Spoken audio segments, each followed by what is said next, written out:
बिहार में इस वक्त पंचायती चुनाव चल रहा है और बरारी की अगर बात की जाए, कटिहार ज़िले की जो बरारी प्रखंड है, यहाँ पे 3 नवंबर को चुनाव होने हैं और प्रत्येक क्षेत्र से जो प्रत्याशी हैं दावेदारी पेश कर रहे हैं। नॉमिनेशन भी बाकायदा सबका हो चुका है। अगर कटिहार ज़िले के जिला परिषद क्षेत्र संख्या 9 की बात करें तो यहाँ पे काफ़ी राजनीतिक हलचल देखी जा सकती है, क्योंकि तौकीर आलम इस बार चुनाव नहीं लड़ रहे हैं, मैदान में नहीं है। और उनके बाद में जो यहाँ के समर्थित कैंडिडेट थे अल्तमश दीवान जी, जो कांग्रेस के अभी अल्पसंख्यक प्रकोष्ठ के उपाध्यक्ष भी बनाए गए हैं, उनको रिसेंटली बनाया गया है। और ये एक तरीके से समर्थित कैंडिडेट का दावेदारी भी कर रहे हैं कि इनको खड़ा किया गया है। और ये लगातार फील्ड भ्रमण भी कर रहे हैं, शुरू से ही नॉमिनेशन से पहले भी लगातार ये जो है लोगों से मिलते आ रहे हैं। और राजनीति में बहुत अच्छा खासा तजुर्बा रहा है इनका क्योंकि कांग्रेस पार्टी में लंबे समय से जुड़े हैं, अनुभव है। और पंचायती चुनाव में पहली बार जो है अपना दावेदारी पेश कर रहे हैं जिला परिषद क्षेत्र संख्या 9 से। तो हम सीधे जुड़ेंगे कि आखिर किन मुद्दों को लेकर अल्तमश दीवान जी लोगों के बीच में जा रहे हैं और 3 नवंबर को जो चुनाव है जनता का कितना समर्थन इनको मिल रहा है। सबसे पहले हमारे चैनल में आपका स्वागत है सर। आपका भी स्वागत है और शुक्रिया आपका। पहला सवाल कि आप पहली बार जो है अगर चुनाव की बात की जाए, ऐसे राजनीति में तो आप लंबे समय से हैं, चुनाव आप पहली बार लड़ रहे हैं पंचायती इकाई का। देखिए, मैं ज़िला कांग्रेस कमेटी की राजनीति में लंबे अरसे से हूँ और मेरी ये कोशिश थी कि मैं यहाँ से विधानसभा चुनाव लड़ूँ, लेकिन चूँकि गठबंधन का दौर है और ये सीट राजद के खाते में जाता है।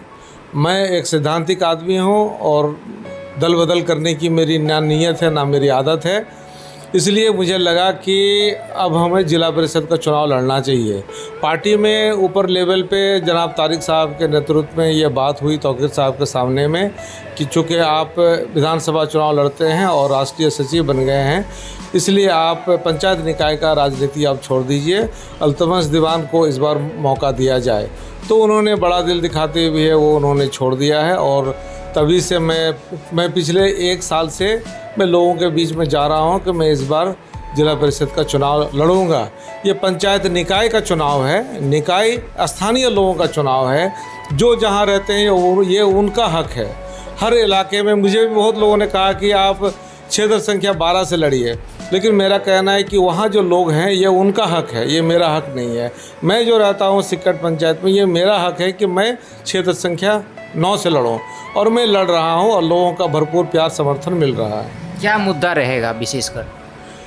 मुद्दा तो हमारा ये है कि जो हमारे यूपीए के गठबंधन की जो राजनीति है वो इन दिनों कमज़ोर पड़ी है। हम लोग चुनाव हार गए हैं, विधानसभा हम लोगों ने लॉस किया है।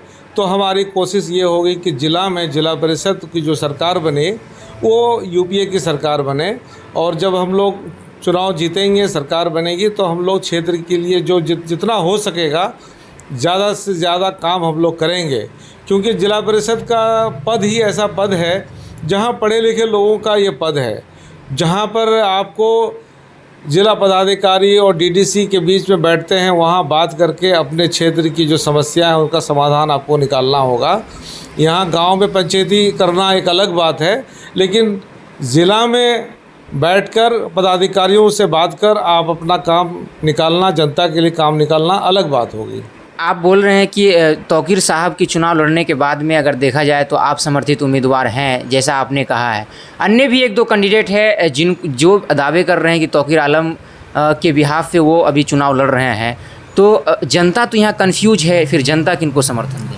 ऐसा है ना कि जो लोग दावेदारी कर रहे हैं उन लोगों का दल से कोई वास्ता नहीं है, कांग्रेस पार्टी से वो लोग नहीं हैं। वो लोग या तो बगैर दल के लोग हैं, इनका कोई भरोसा नहीं है। आप उनको जिता दीजिएगा, किनके गोद में बैठेंगे कहना मुश्किल है। तो तौकीर आलम कांग्रेस पार्टी में है, अल्तमश दीवान कांग्रेस पार्टी में है, इस बात से कोई इनकार नहीं कर सकता।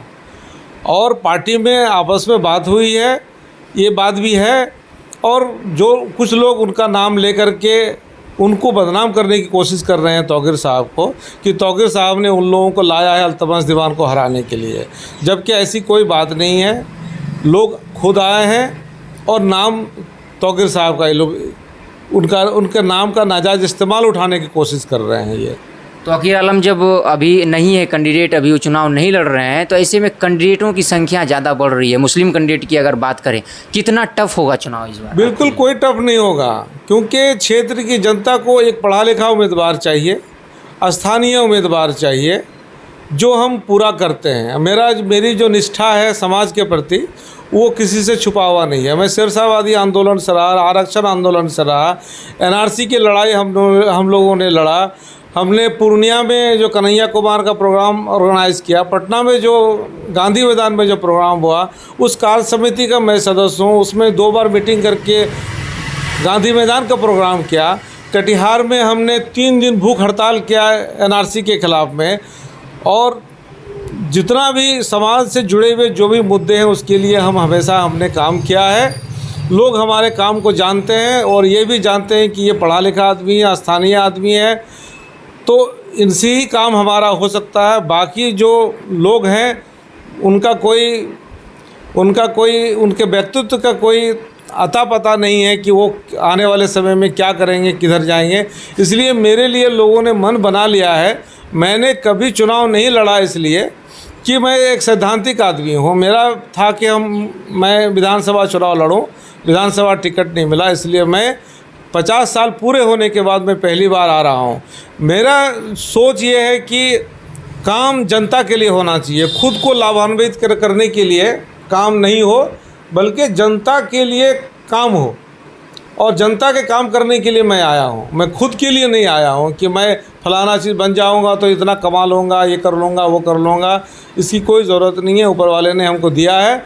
मैं इसलिए आया हूँ कि मैं ज़्यादा से ज़्यादा लोगों तक पहुँच पाऊँ, लोगों का काम कर पाऊँ, क्षेत्र का विकास हो, अपने लोगों के बीच में रहूँ। इसी मकसद से मैं लोगों के बीच में आया हूँ। लोगों का कितना समर्थन मिल रहा है? लोगों का भरपूर समर्थन मिल रहा है, कहीं कोई दिक्कत नहीं है। सब लोग कहना है कि नहीं, आप आए हैं, आपका स्वागत है, और सब लोग मेरे लिए काम कर रहे हैं। क्या चुनाव अब आप लोग 9 नंबर क्षेत्र में लोकल वर्सेस बाहरी हो गया है चुनाव? ऐसा कुछ नहीं है, लोकल वर्सेस बाहरी क्यों? ये स्थानीय चुनाव है, पंचायत निकाय का चुनाव है।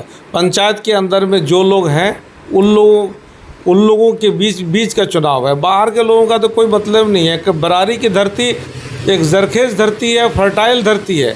यहाँ के जो लोग हैं वो बाहर चुनाव लड़ते हैं, पूरे देश में पार्टी में काम करते हैं, पूरे देश में नाम कमाया है। सगुर साहब कई बार प्राणपुर से विधायक रह चुके हैं, तौकीर आलम वहाँ पर अपना झंडा गाड़ चुके हैं, शकील खान साहब वहाँ कदवा में 2 बार से विधायक है। तो बरारी एक फर्टाइल ज़मीन है, यहाँ पर बाहरी लोगों की कोई आवश्यकता नहीं है। और यहाँ के लोग सक्षम हैं, यहाँ में नेताओं की कोई कमी नहीं है। हमारे जो मुखिया प्रत्याशी हैं सब सबल लोग हैं, मजबूत लोग हैं। यहाँ हमको बाहर से लेने की कोई ज़रूरत नहीं है। क्या आप इस बात से इत्तेफाक रखते हैं कि सच में 9 नंबर क्षेत्र में नेतृत्व की कमी है? बिल्कुल नहीं है। 9 नंबर क्षेत्र तो पढ़े लिखे लोग, शिक्षाविद लोगों का एक गहवारा है, और यहाँ पर कभी लीडर की कमी नहीं हुई है और ना होगी। बल्कि यहाँ लीडर इतना ज़्यादा है कि उनका एडजस्टमेंट नहीं हो रहा है। लीडर की कमी की बात कहाँ से आ जाती है? क्या संदेश रहेगा अपने वोटरों को? संदेश यही रहेगा कि अब हमारे बीच में जो हमारे बड़े नेता थे, जनाब शकूर साहब, जनाब मंसूर साहब, बड़े नेता थे, वो सब लोग अब रिटायर्ड हो गए हैं। उनका जो कार्यकाल अपना समाप्त हो चुका है, रिटायरमेंट हो चुके हैं। तो मैंने एक लंबे समय तक उन लोगों के रिटायर होने का इंतज़ार किया। मैंने कोई अपने सीनियर के साथ कभी भी ऐसा नहीं किया कि मैं अपने सीनियर को डिमोरलाइज करके खुद को आगे करता। मैंने अभी कभी ऐसा नहीं किया। उन लोगों ने जो है रिटायरमेंट करने के बाद तब मैं अपना कदम आगे बढ़ाया हूँ। मैं जनाब मंसूर साहब से भी मुलाकात किया, उनसे बात की, उनको कहा कि आपके मैं लड़के जैसा हूँ, आपका दुआ और आशीर्वाद हमको चाहिए। उन्होंने कहा कि ठीक है बाबू, तुम लड़ो, हम लोग तुम्हारे साथ हैं। चलिए, ये थे हमारे साथ में अल्तमस दीवान जी। अभी फ़िलहाल 9 नंबर जिला परिषद क्षेत्र संख्या से चुनाव लड़ रहे हैं, उम्मीदवार हैं, नामांकन भी करा लिए हैं और जिस तरीके से कई मसलों पर इनसे हमने सवाल किया, बिल्कुल यहाँ स्पष्ट है जो एक ये बात सामने आ रही थी कि तौकीर आलम के बाद में 9 नंबर क्षेत्र में लीडर की शायद नेतृत्वकार की कमी होगी, लेकिन इन्होंने स्पष्ट कर दिया कि ये धरती नेतृत्वकार की कमी महसूस कभी नहीं की है। अभी सारे लोग यहाँ नेतृत्व करने की क्षमता रखते हैं और उनमें से अल्तमश दीवान भी एक ज़रूर हैं। अब आने वाले समय में देखना बड़ा दिलचस्प होगा कि 3 नवंबर को जो चुनाव होने हैं, जनता का आखिरी फैसला किसके पक्ष में जाता है। तब तक आप हमारे साथ बने रहें।